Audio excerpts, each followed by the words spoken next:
Olá, como vai? Tudo bem? Eu sou o Miguel Loki e aí você sabe todas as referências usadas pelo diretor Matthew Reeves para o filme do Batman, através de depoimentos dele e análises profundas de tudo que foi revelado sobre The Batman. Até hoje nós temos uma série de inspirações que muito provavelmente foram usadas no filme, e é inegável. As referências nos contam uma história do que a gente vai ver no cinema em 2021.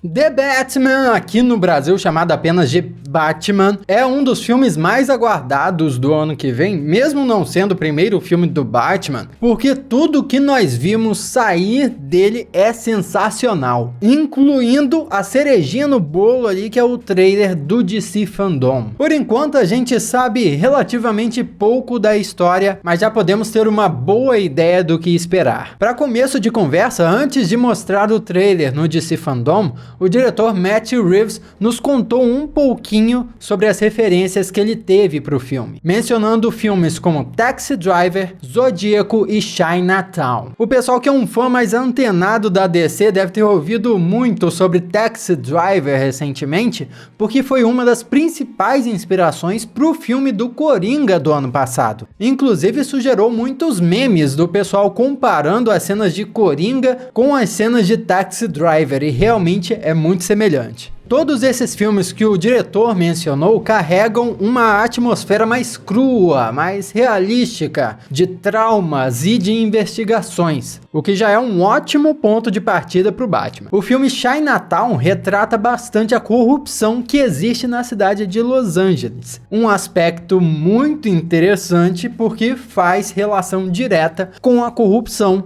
que existe e deve ser retratada em Gotham. E pelo que pudemos notar no primeiro trailer, o Charada parece que vai ser o grande vilão da história. O cara deixou alguns cartões de visita nas cenas do crime, com charadas pra polícia de Gotham e pro morcegão, e esse é o mesmo tipo de coisa que o serial killer do filme Zodíaco faz. Ou seja, sabendo pelo que procurar, os 3 filmes estão representados só no trailer que a gente já viu. Mas não para por aí, porque o diretor também falou que não seria um filme de origem. Mas isso não quer dizer que não veríamos um Batman inexperiente. Sabe aquele Batman preparadão que impede uma invasão do planeta com um batirangue? Então, não é esse Batman aí não. E o fato de termos essa história mais de início de carreira, detetivesca, com o Charada como principal vilão, faz com que outras inspirações também entrem em cena, como é o caso da HQ Batman Ano Zero, que foi lançada em 2013. Ela foi escrita por Scott Snyder, baita escritor dos quadrinhos, e a história mostra os primeiros meses do retorno do Bruce Wayne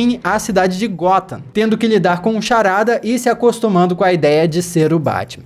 Vale mencionar que nessa HQ o Batman aparece pilotando uma Batmoto. Batmoto essa que nós já vimos, tanto no trailer quanto em fotos de bastidores. Nesse caso aí não dá pra negar a referência. Mas Matt Reeves não é besta e ele fez bastante o dever de casa e vai usar não só uma inspiração dos quadrinhos não. Pode colocar na lista aí Batman Ano 1, que é de onde sai inclusive a inspiração para a identidade visual do filme, Batman Ano 2 e O Longo Dia das Bruxas. Em todas essas histórias a gente acompanha o Bruce Wayne se habituando ao fato de ter esse alter ego que é um vigilante noturno, ao mesmo tempo que ele tem que lidar com esses lunáticos que ficam tomando conta de Gotham. Sem brincadeira, que cidadezinha lascada. Mas o mais importante é que elas focam na inteligência e na capacidade de investigação do Homem-Morcego. O foco é desvendar um mistério e pegar o grande vilão. Outra grande referência que também foi citada pelo Matt Reeves durante o DC Fandom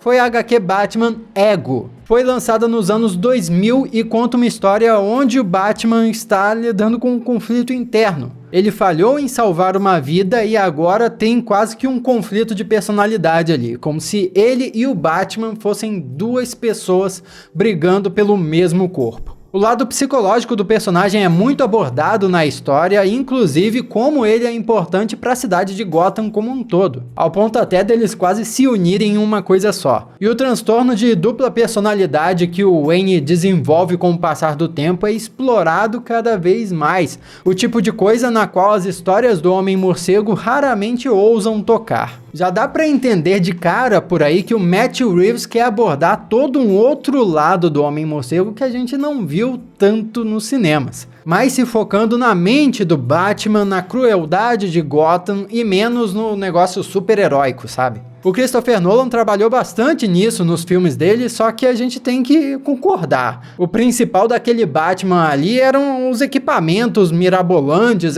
carro que pula ponte, esse tipo de coisa. Sim, aquela trilogia é excelente, eu só tô dizendo que, não precisava ser uma antena, né? Mas calma que as referências não acabaram por aí não. Só no uniforme do morcegão tem vários detalhes que nos contam alguns ângulos da história do Bruce Wayne que podem ser exploradas nesse filme. Por exemplo, o símbolo no peito do Batman. Quem acompanha os quadrinhos sabe que eles inventam várias justificativas de por que o Homem-Morcego carregar um símbolozinho no peito. Uma delas, inclusive, é para proteger a vida dele. Afinal de contas, ali no peito seria a área mais protegida da armadura. Por isso, teria uma cor mais acesa para chamar mais atenção, fazer as pessoas atirarem ali, por exemplo, e o Batman sair ileso. Faz sentido? Não faz tanto sentido, mas o ponto aqui não é esse. Porque diferente do símbolo dos outros filmes, nesse uniforme aqui parece ser mais do que um morceguinho, e sim um equipamento quase. Se você olhar com cuidado, parece até que pode ser removido dali, talvez usado como um batirangue ou um taser, sabe? Aqueles equipamentos que dão choque. E há quem diga, inclusive, pelas teorias aí das interwebs, que o símbolo seria feito pelo punho de pistolas, que o símbolo seria feito por partes de uma arma de fogo, mais especificamente a arma que foi usada para assassinar os pais do Bruce Wayne. Parece uma teoria muito louca? Peraí, o Batman pegou partes da arma do assassino dos pais dele, como é que ele conseguiu aquela arma?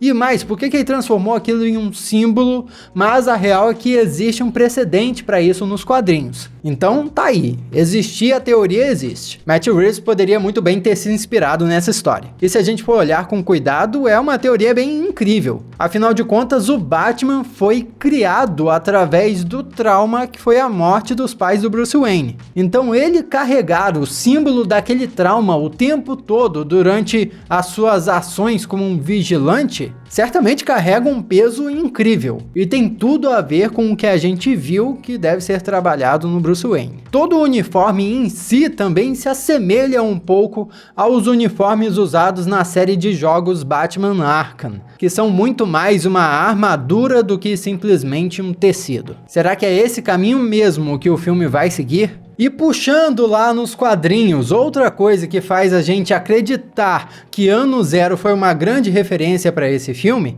são os muitos bolsos que o traje do Batman carrega, além dos dardos que ele usa no pulso. Na HQ Ano Zero, o Batman usa uma besta, sabe qual é? Aquela arma assim que é tipo um arco, só que melhor. E ele faz o que com aquela besta? Ele se abana? Ele dá porrada nos inimigos? Não, ele atira dardos. Se eles implementarem isso nos cinemas, vai ser uma inovação e tanto. A gente não pode deixar de reparar também na golinha alta que o uniforme tem. Pode ser uma referência à versão do Batman que apareceu na história Batman Gotham by Gaslight, que se passa em um universo alternativo na era vitoriana, onde o Homem-Morcego investiga ninguém menos que o Jack Estripador. Olha só, Batman detetive mais uma vez e Batman perseguindo um assassino em série. Tudo se encaixa. E pra fechar com chave de ouro, no finalzinho do trailer, nós tivemos uma frase que já marcou o coração dos fãs. Se o trailer até aquele momento não tivesse vendido o filme pra quem tava assistindo, aquela frase vendeu. Quando o bandido pergunta quem era o Batman, ele vai e responde: I'm vengeance. E em um dos episódios clássicos da série dos anos 90, você lembra, né? Aquela série animada, gostosa, saudosa. Nós vemos o herói infectado pelo gás do medo do espantalho e começa a ter umas alucinações bem bizarras com seu pai, que diz que ele é uma desgraça. Tentando se livrar daquele pesadelo, o Batman diz que ele é a vingança. À noite, o Batman Será que no corte final do filme, além de Eu Sou a Vingança, o Robert Pattinson também vai falar Eu Sou a Noite, o Batman? Seria épico demais e uma baita referência. Você acha que acabou? Não acabou.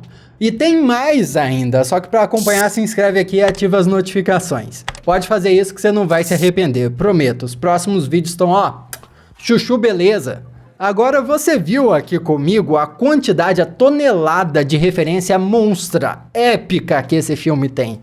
Me responde, tem como The Batman ser ruim? Não tem.